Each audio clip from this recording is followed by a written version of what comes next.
स्वागत है आपका आपके अपने YouTube channel UP board English solutions में। स्टूडेंट्स, आज की इस वीडियो में हम 12th क्लास की बुक फ्लेमिंगो के चैप्टर 3 डीप वाटर के थर्ड पार्ट का अध्ययन करेंगे। स्टूडेंट्स, पिछले वीडियो में हमने पढ़ा कि कैसे लेखक को जब तालाब में फेंक दिया गया तो किस यंत्रणा से वह गुजरता है, उस पर क्या बीतती है। स्टूडेंट्स, लास्ट वीडियो में हम यहाँ तक कर चुके हैं। My toes reached out as if to grab them. I jumped with everything I had. जहाँ पर लेखक ये योजना बनाता है कि जब उसके पंजे पूल के तले को छुएंगे तो वो अपनी पूरी शक्ति के साथ उछलेगा, और उसने यही किया। अब आगे देखते हैं। But the jump made no difference. लेखक कहता है कि मैं उछला, पूरी शक्ति से उछला, लेकिन वो उछाल जो था मेड नो डिफरेंस, उससे कोई अंतर नहीं पड़ा, कोई फर्क नहीं पड़ा। The water was still around me. The water was, पानी अब भी था, स्टिल, स्टिल का अर्थ होता है अब भी, पानी अब भी था, अराउंड मी, मेरे चारों तरफ, अभी भी पानी मेरे चारों तरफ था। आई लुक्ड फॉर रोप्स, और लेखक कहता है आई लुक्ड फॉर, मैंने तलाश की, रोप्स, रस्सियों की, लेडर्स, सीढ़ियों की, वाटर विंग्स, जल पंखों की, अर्थात पानी में हर चीज़ की जो उसकी जान बचा सकती थी उसने तलाश की। नथिंग बट वाटर, पर पानी के सिवाय कुछ नहीं था, अर्थात केवल पानी ही पानी था। A mass of yellow water held me, और लेखक कहता है ए मास, एक बड़ी मात्रा, ऑफ येलो वाटर, पीले पानी की, हेल्ड मी, उसने मुझे घेर रखा था। पीले पानी की एक बड़ी मात्रा से, अर्थात बहुत अधिक मात्रा में पीले पानी ने उसको घेरे हुए था। Stark terror took an even deeper hold on me, और लेखक कहता है कि स्टार्क टेरर, शुद्ध भय, घना डर, घना आतंक, टुक एन इवन डीपर होल्ड, उसने डीपर होल्ड, और गहरा होल्ड, और गहरा जकड़न उसके ऊपर बना ली थी, अर्थात लेखक को और घने भय ने जकड़ लिया था। Like a great charge of electricity, like, इस प्रकार से जैसे एक ग्रेट चार्ज ऑफ इलेक्ट्रिसिटी, जैसे बिजली का एक बहुत तगड़ा झटका, यानी एक तगड़ा करंट, एक जोरदार करंट उसको लग गया हो, जैसे उसको बिजली के एक जोरदार करंट ने घेर रखा हो, इस तरह से आतंक ने उसे घेर लिया था, जकड़ लिया था। I shook and tremble with fright, और लेखक कहता है आई शूक, शूक शेक की थर्ड फॉर्म है स्टूडेंट्स, शेक माने हिलना और शूक माने हिला, मैं हिल रहा था, एंड ट्रेम्बल, और कांप रहा था, विद फ्राइट, भय से, लेखक कहता है कि मैं भय से हिल रहा था और कांप रहा था। माई आर्म्स वुडंट मूव, मेरी भुजाएं वुडंट मूव, हिल नहीं रही थी। माई लेग्स वुडंट मूव, मेरी टांगें हिल नहीं रही थी, अर्थात वो न अपने हाथों को, अपनी बाहों को हिला पा रहा था, न अपनी टांगों को हिला पा रहा था। I tried to call for help, और लेखक कहता है आई ट्राइड, मैंने कोशिश की, टू कॉल फॉर हेल्प, सहायता के लिए पुकारने की कोशिश की, सहायता के लिए आवाज़ लगाने की कोशिश की। टू कॉल फॉर मदर, माँ को पुकारने की कोशिश की।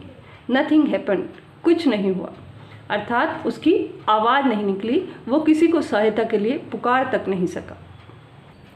And then strangely there was light, और लेखक कहता है और फिर स्ट्रेंजली, विचित्र तरीके से, अजीब बात थी, देयर वॉज लाइट, रोशनी हो गई, अर्थात लेखक को बड़ा अजीब लगा कि फिर अचानक रोशनी हो गई।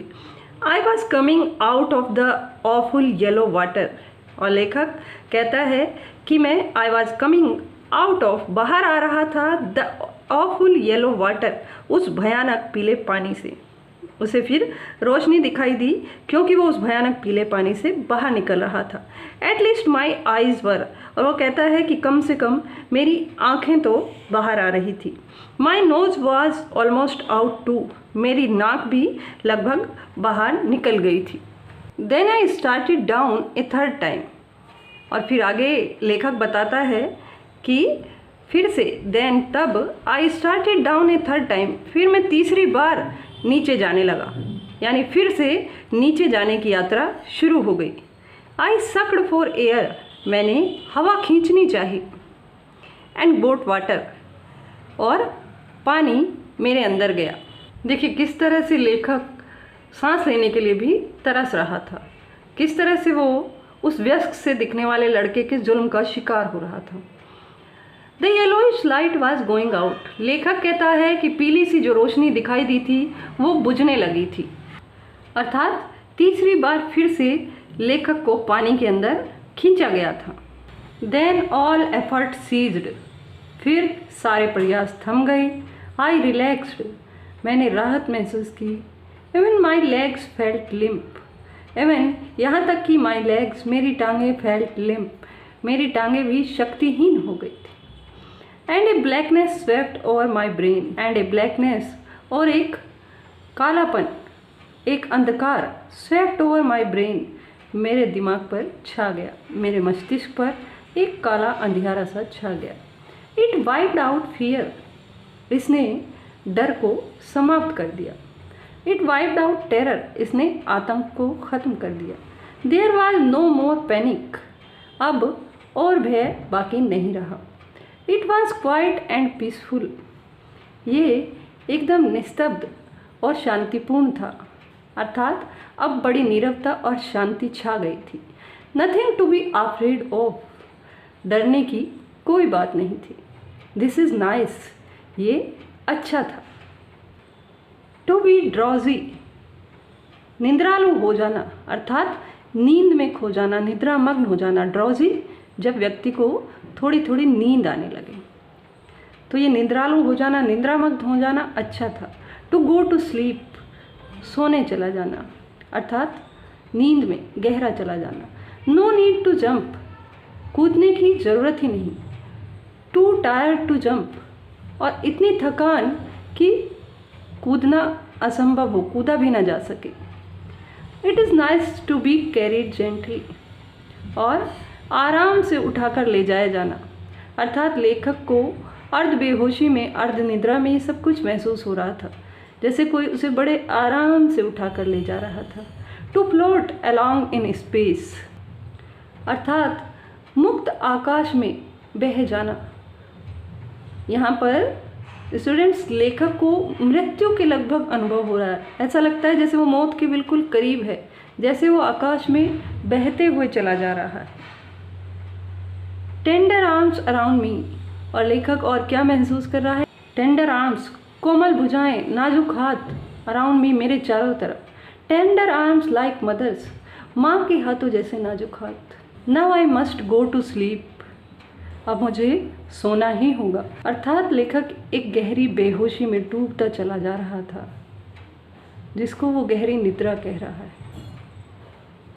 आई क्रॉस्ड टू ओब्लिवियन, ओब्लिवियन अर्थात बेहोशी, चेतनाहीनता, जब मनुष्य को कोई होश हवास न रहे। तो लेखक कहता है कि मैं चेतनाहीनता की ओर बढ़ गया था। And the curtain of life fail, और द कर्टेन, कर्टेन अर्थात पर्दा, ऑफ लाइफ जीवन का, फेल गिर गया।